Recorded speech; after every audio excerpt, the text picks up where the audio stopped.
Okay students, come to the point. अब हम solve कर रहे हैं कॉम्प्रीहेंशन बेस्ड क्वेश्चन। आप इस पूरे कॉम्प्रीहेंशन को एक बार रीड कर लीजिए।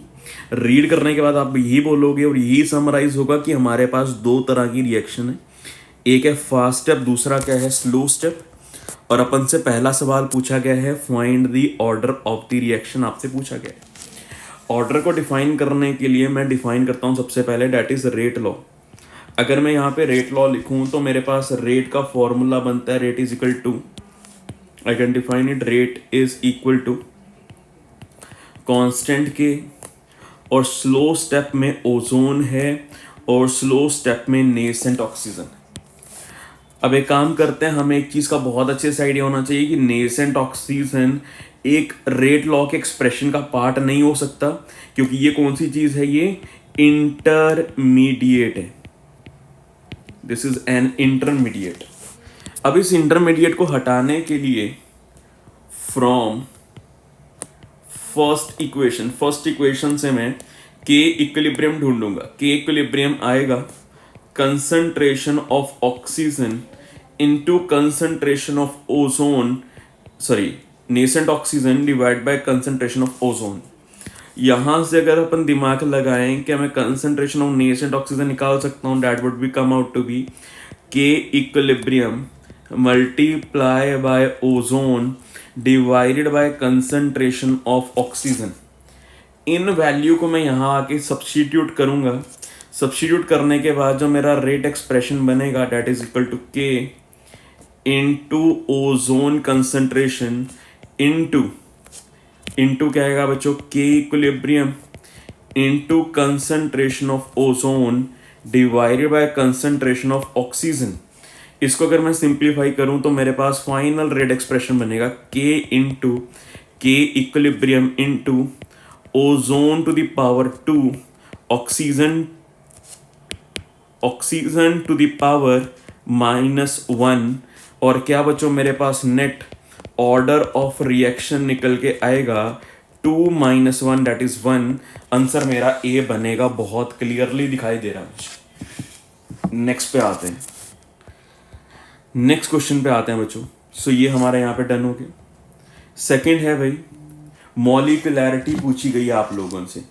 दे have asked about the molecularity. इसके ऊपर दिमाग लगाते हैं, मॉलिक्यूलैरिटी के ऊपर क्या क्या करना है अपन लोगों को। इन्होंने बोला है molecularity of a reaction is defined by, obvious है बच्चों, यहाँ पे स्लोएस्ट स्टेप ही डिफाइन करके देगा।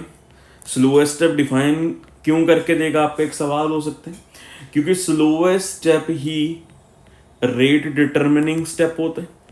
रेट डिटरमिनिंग स्टेप ही हर चीज को क्या कर रहा होगा भाई, कंट्रोल कर रहा होगा। तो बाकी ऑप्शंस तो क्लियरली नहीं बन सकते। Hopefully you might be getting my point.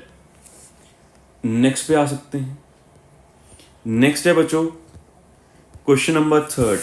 यहां पे थोड़ा मिसमैच है, इसको अपन करेक्ट कर लेते हैं।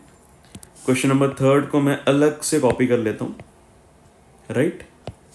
मैं इसको यहां पे कॉपी कर लेता हूं, ये कॉम्प्रीहेंशन का 3rd क्वेश्चन है। इसके ऊपर दिमाग लगाते हैं बच्चों। हमने रेट एक्सप्रेशन ऊपर ढूंढ लिया था। रेट एक्सप्रेशन आया था k multiply by k equilibrium concentration of ozone का square into concentration of oxygen molecule to the power -1। ये मेरे पास ओवरऑल एक रेट का एक्सप्रेशन बन के निकला था। अब एक सिंपल सा सवाल है, उन्होंने क्या बोला, उन्होंने बोला है O2 is increased for the same concentration of ozone. उन्होंने क्या बोला, O2 की कंसंट्रेशन इंक्रीज कर दी। O2 की कंसंट्रेशन इंक्रीज करने से क्या मेरे पास रेट डिक्रीज करेगा, क्योंकि दोनों में इनवर्स रिलेशन है। होपफुली आपको ये माइनस साइन दिख रहा होगा। तो आंसर क्लियरली क्या बन के निकलेगा बच्चों, it would be B option. Hopefully you are getting my point. आगे बढ़ते हैं, नेक्स्ट कॉम्प्रीहेंशन पे आते हैं। नेक्स्ट कॉम्प्रीहेंशन देखो, पैसेज नंबर 2। मैं इसको थोड़ा करेक्ट कर लेता हूँ। यहां से अपना पैसेज नंबर 2 स्टार्ट हो रहा है। अगर अपन इसके ऊपर ध्यान दें, यहां से स्टार्ट हो रहा है, ठीक है। और ये क्वेश्चन ऑलरेडी मैंने ऊपर सॉल्व कर दिया है, so no need to worry about it, already it is done. Passage number 2 पे आते हैं बच्चों। पैसेज नंबर 2 में देखो क्या गिवन है, rate law for the decomposition of N2O5 is given। ये आप लोगों के पास बच्चों की इक्वेशन है। इस इक्वेशन को हमने क्या किया, मल्टीपल स्टेप में ब्रेक कर दिया। इसका मतलब क्या बच्चों, मैं ये बोल सकता हूँ कि जो ये वाली एक्सप्रेशन है वो ऑब्वियसली एक कॉम्प्लेक्स रिएक्शन है। कॉम्प्लेक्स रिएक्शन को हमने तोड़ दिया, उससे एक फास्ट प्रोसेस निकला, एक स्लो प्रोसेस निकला, अगेन एक फास्ट प्रोसेस निकला। अब अपन पहले पे आते हैं। पहला सवाल क्या है, पहले सवाल में आपसे पूछा ऑर्डर ऑफ रिएक्शन। देखो ऑर्डर ऑफ रिएक्शन मैं कैसे फाइंड आउट करता हूँ इसका। अगेन मैंने पहले बोला था स्लोएस्ट स्टेप पे रेट लॉ लगाना है। रेट लॉ लगाएंगे स्लोएस्ट स्टेप के ऊपर। क्या ये स्लोएस्ट स्टेप है तो इसका आएगा कांस्टेंट के multiply bye concentration of NO2 multiply by concentration of NO3, right. अब एक बहुत ही क्लियर कट ऑब्जर्वेशन है मेरे पास, ठीक है। क्लियर कट ऑब्जर्वेशन क्या है बच्चों, अगर मैं एक रेट का एक्सप्रेशन लिखता हूं उसमें या तो मैं या तो मैं उनको रिएक्टेंट लिखूं उसके अंदर, या तो उसके अंदर क्या लिखो, रिएक्टेंट लिखूं, या फिर उसके अंदर प्रोडक्ट हो सकते हैं। अब चेक करूं इनमें क्या बन रहा है, जरा दिमाग लगाते हैं। इसके अंदर NO2 is a part of expression जो कि एक प्रोडक्ट है, मतलब मैं इसको कैरी कर सकता हूं। I can carry forward this NO2, but मैं इसको कैरी फॉरवर्ड नहीं कर सकता हूं क्योंकि यहां पे चेक करो, यहां चेक करो, यहां चेक करो, ये मेन इक्वेशन में कहीं भी प्रेजेंट नहीं है, ठीक है, ठीक है। अब थोड़ा आगे दिमाग लगाते हैं। Now come to the further point. अब मेरे पास एक स्लो स्टेप भी है। स्लो स्टेप हो गया, we have used the slow step. Come to fast step. Fast step में मैं के इक्विलिब्रियम ढूंढता हूं। के इक्विलिब्रियम देखो क्या निकल के आएगा, के इक्विलिब्रियम निकल के आएगा NO3 की कंसंट्रेशन इनटू NO2 की कंसंट्रेशन डिवाइडेड बाय N2O5 की कंसंट्रेशन। अब एक काम करते हैं, मुझे ये स्टार मार्क वाले को रिप्लेस करना है, तो यहां पे अगर मैं दिमाग लगाऊं बच्चे इस एक्सप्रेशन में, तो NO3 की कंसंट्रेशन क्या निकल के आएगी, क्या के इक्विलिब्रियम मल्टीप्लाई बाय N2O5 आएगा डिवाइडेड बाय क्या आएगा, NO2 की कंसंट्रेशन। अब एक काम करते हैं, ये वाली वैल्यू को मैं यहां सब्स्टिट्यूट कर सकता हूं, बिल्कुल कर सकता हूं। तो फाइनल रेट लॉग एक्सप्रेशन बन के आएगा इक्विलिब्रियम के इनटू NO2 की कंसंट्रेशन इनटू के इक्विलिब्रियम इनटू N2O5 की कंसंट्रेशन डिवाइडेड बाय NO2 की कंसंट्रेशन। क्या बच्चों, NO2 से NO2 कैंसिल हो जाएगा और फाइनल रेट एक्सप्रेशन निकल के आएगा K multiply by k equilibrium into N2O5 की कंसंट्रेशन टू द पावर 1। तो मेरे पास ऑर्डर ऑफ रिएक्शन क्या निकल गया, that is C option, that is 1। आगे बढ़ते हैं बच्चों। नेक्स्ट क्वेश्चन है क्वेश्चन नंबर 4, ऑलरेडी सॉल्व हो चुका है। Come to question number 5। Question number 5 पे ये बच्चों, क्वेश्चन नंबर 5 में बोला गया है कि हमारे पास कितना समय बीता, give a thought to it. 20 minutes बीते हैं, 20 मिनट्स पास हुए हैं। 20 मिनट में रिएक्शन कितनी डिकम्पोज हो गई है, रिएक्शन कितनी कंप्लीट हो गई है। रिएक्शन मेरे पास कंप्लीट हो गई है 80%। और हमसे अब वो पूछना क्या चाह रहा है, ये बताइए रेट कांस्टेंट जो के होता है वो क्या होगा। अब एक काम करते हैं, हम ऊपर वाले एक्सप्रेशन पे जाते हैं और ये मेरे पास इक्वेशन निकल के आई थी, राइट। चलो कम टू द पॉइंट, इसके ऊपर भी दिमाग लगा लेते। यहां पे मैं ये एक्सप्रेशन लिख देता हूं।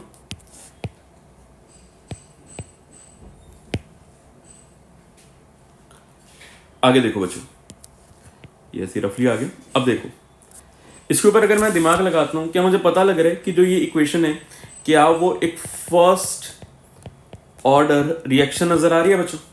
अगर मुझे एक फर्स्ट ऑर्डर रिएक्शन नजर आ रहा है तो क्या मैं इक्वेशन लगाऊंगा, log of A0 by AT is equal to KT by 2.303। अब बच्चों let's say A initial concentration A0 है, तो बच्चों फाइनल कंसंट्रेशन देखो कितनी होनी चाहिए। इनिशियल कंसंट्रेशन A0 है, 80% रिएक्शन कंप्लीट हो गया, मतलब रिएक्टेंट कितना बचा होगा, 20%।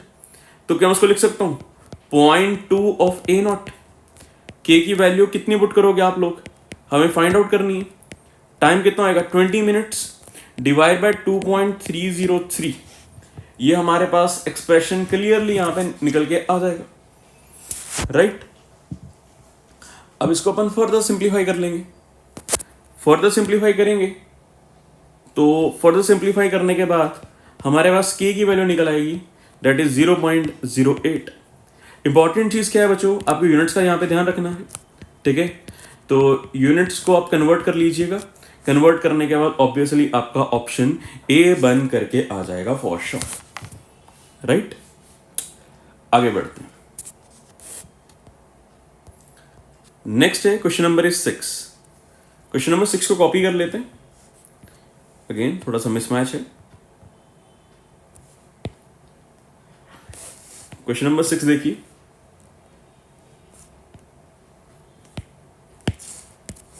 यहां पे अपन सॉल्व नहीं करेंगे,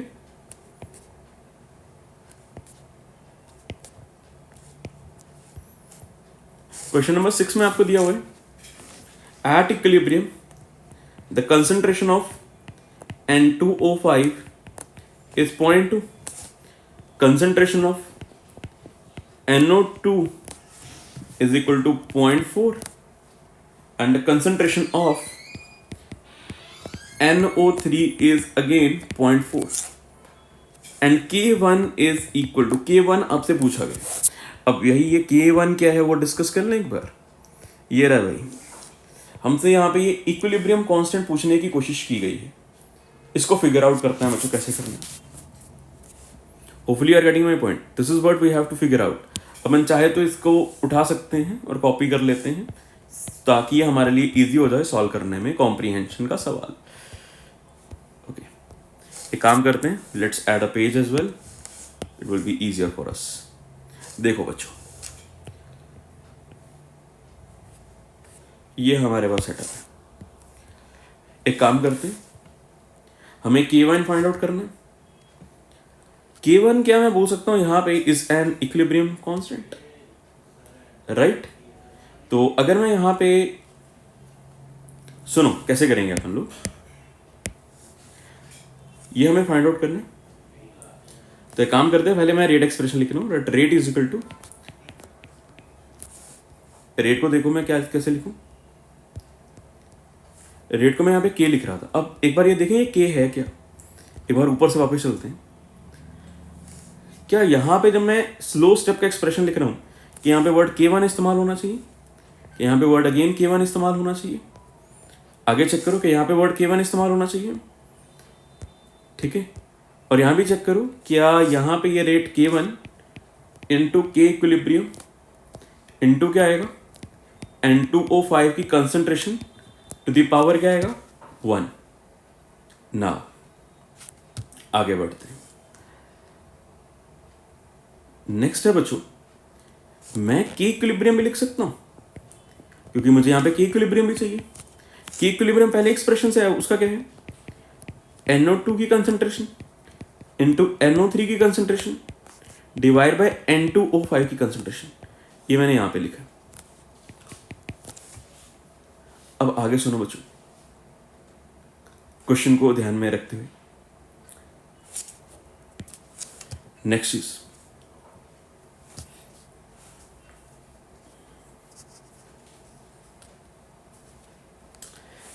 आगे दिमाग लगाते हैं अपन लोग।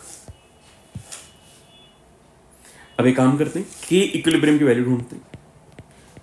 K इक्विलिब्रियम की वैल्यू है कितनी, K इक्विलिब्रियम की वैल्यू आएगी NO2 की कंसंट्रेशन कितनी है बच्चों 0.4, NO3 की कंसंट्रेशन कितनी है 0.4 divide by concentration is 0.2। Values यहां पे पुट कर लेते हैं, ठीक है। जिस वैल्यू अपन लोग पुट करेंगे यहां पे, जरा दिमाग लगाइए,